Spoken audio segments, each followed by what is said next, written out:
Hello everyone, এটি হলো বাংলাদেশে উদ্ভাবিত প্যারালাইসিস রোগীদের হাঁটানোর একটি গ্যাজেট। আর এটি হলো প্যারালাইসিস রোগীদের দাঁড় করানোর একটি প্রজেক্ট। আর এটি হলো পুরোপুরি হাতে বানানো একটি ইলেকট্রিক কার। চলুন জেনে আসা যাক বাংলাদেশে উদ্ভাবিত এই সকল প্রজেক্টের বিস্তারিত। তো আজকে আমরা উদ্ভাবনগুলো দেখার জন্যে চলে যাচ্ছি ঢাকার আশুলিয়া সাভারে। আর ওইখানেই রয়েছে শোভনস ক্রিয়েশন নামে একটি রোবোটিক ল্যাব।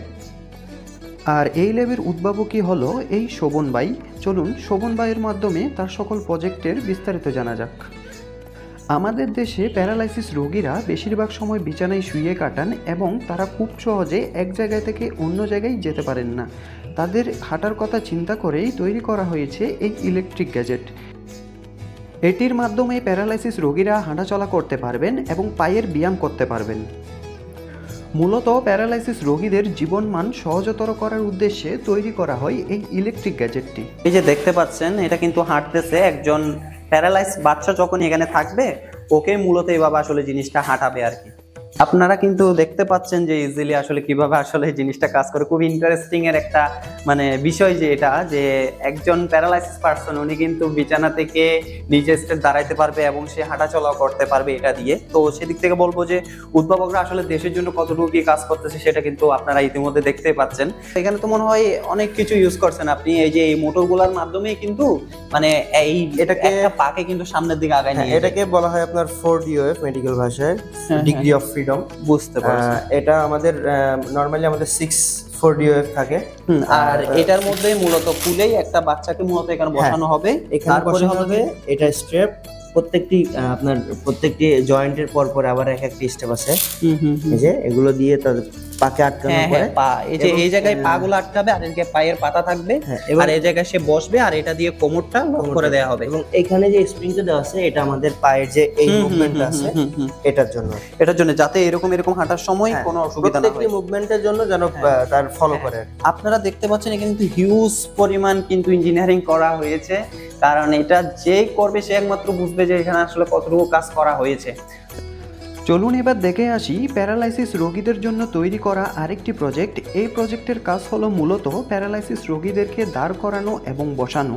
মূলত যে সকল প্যারালাইসিস রোগীরা বিছানা থেকে উঠতে পারেন না তাদেরকে এই চেয়ারের মাধ্যমেই উঠা বসার ব্যায়াম করতে পারবেন এবং এক জায়গায় দাঁড়িয়ে থাকতে পারবেন। তো দেখেন, একজন প্যারালাইজ পারসনের স্বপ্ন হিসেবে কিন্তু এই গ্যাজেটটা কাজ করবে, হাঁটা চলার ক্ষেত্রে কিংবা দাঁড়ানোর ক্ষেত্রে। তো এখন আপনাদেরকে দেখাবো সাইড থেকে যে এটা আসলে কিভাবে একজন প্যারালাইসিস পারসনকে আসলে ইজিলি দাঁড় করায় ফেলে। তো এখানে হলো কি আমাদের কন্ট্রোলিং প্যানেলটা আছে আমার হাতে। তো এখন যদি আমি এই কন্ট্রোলিং প্যানেলটা যদি উপরে হওয়ার জন্য যদি প্রেস করি তাহলে কিন্তু এটা অটোমেটিক উপর হয়ে যাবে। তো আমি এখন প্রেস করে দিলাম।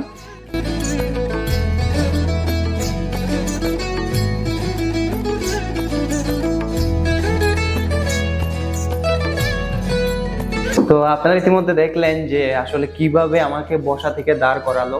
তো আসলেই হলো গিয়ে প্যারালাইসিস পারসনদের জন্য, তারা তো বিভিন্ন সময় বিছানায় শুয়ে থাকে, তাদের একটা দাঁড়ানো কিংবা স্টেপ দাঁড়িয়ে কোনো একটা কারোর সাথে কথা বলা কিংবা কোনো কিছু করার একটা স্বপ্ন থাকে। তাদের আশা করি সেই স্বপ্নটাই এই গ্যাজেটটা পূরণ করতে পারবে বলে মনে করি।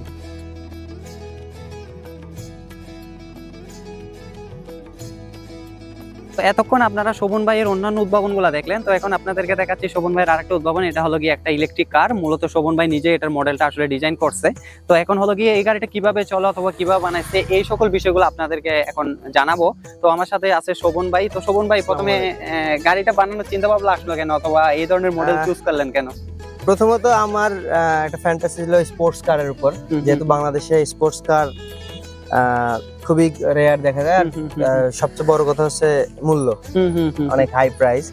তো আমার চিন্তা যে আমি যদি চলার একটা ক্ষমতা ইলেকট্রিক ভাবে দিতে পারি, যেহেতু আমার background electrical and electrical engineering, তো রানিং যেটা হচ্ছে ইলেকট্রিক ভাবে দিতে পারি এবং শেপটা যদি আমি স্পোর্টস লুক দিতে পারি। এটা কি স্পোর্টস কার লুক না? হ্যাঁ, আমি চেষ্টা করছি আর কি যতটা সম্ভব। না, মোটামুটি সামনে থেকে দেখে কিছুটা স্পোর্টস কারের একটা ভাবসাব আসতেছে মোটামুটি।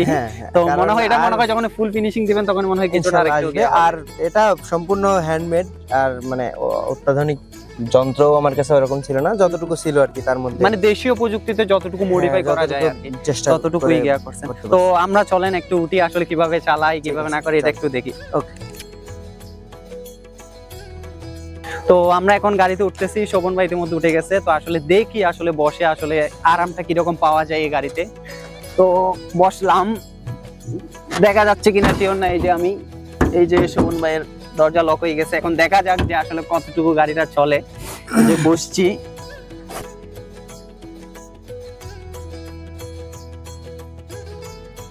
আপনারা যে এই প্রজেক্টগুলো দেখতেছেন, এই প্রজেক্টগুলো তৈরির পিছনে আশা করি আপনারা জানেন যে অনেক ফান্ডিং প্রয়োজন হয়, অনেক স্পেসের প্রয়োজন হয়, অনেক পরিশ্রমের প্রয়োজন হয়, অনেক সাইট সাপোর্টের প্রয়োজন হয়। তো এই সকল বিষয়গুলো আসলে শোভন ভাই কেমনে কি ম্যানেজ করে, এই বিষয়গুলো আসলে আপনি শোভন ভাই থেকে একটু করে জানবো। আমার এখানে ফান্ডিংটা ডক্টর মঞ্জুর আলম করেন এবং উনি আমাকে এটার ব্যাপারে জানান যে কিভাবে কি হবে, এটার সুবিধা অসুবিধা। কারণ আমি তো ইঞ্জিনিয়ারিং সেক্টর থেকে আসছি, মেডিকেল সেক্টর অনেক কিছু আমি বুঝি না। সেই সাথে চাঁদনি ম্যাম আছেন, উনি হচ্ছে আমাকে ক্লিনিক্যাল যে সাপোর্ট গুলো আছে এটার কিভাবে ইম্প্যাক্ট করবে রোগীর উপরে, রোগীর কোথায় সমস্যা হবে না হবে এগুলো আমাকে দেখান। এবং তাদের দুইজনের সমন্বয়ে আমি হচ্ছে এই প্রজেক্ট গুলো দাঁড় করতে পারি।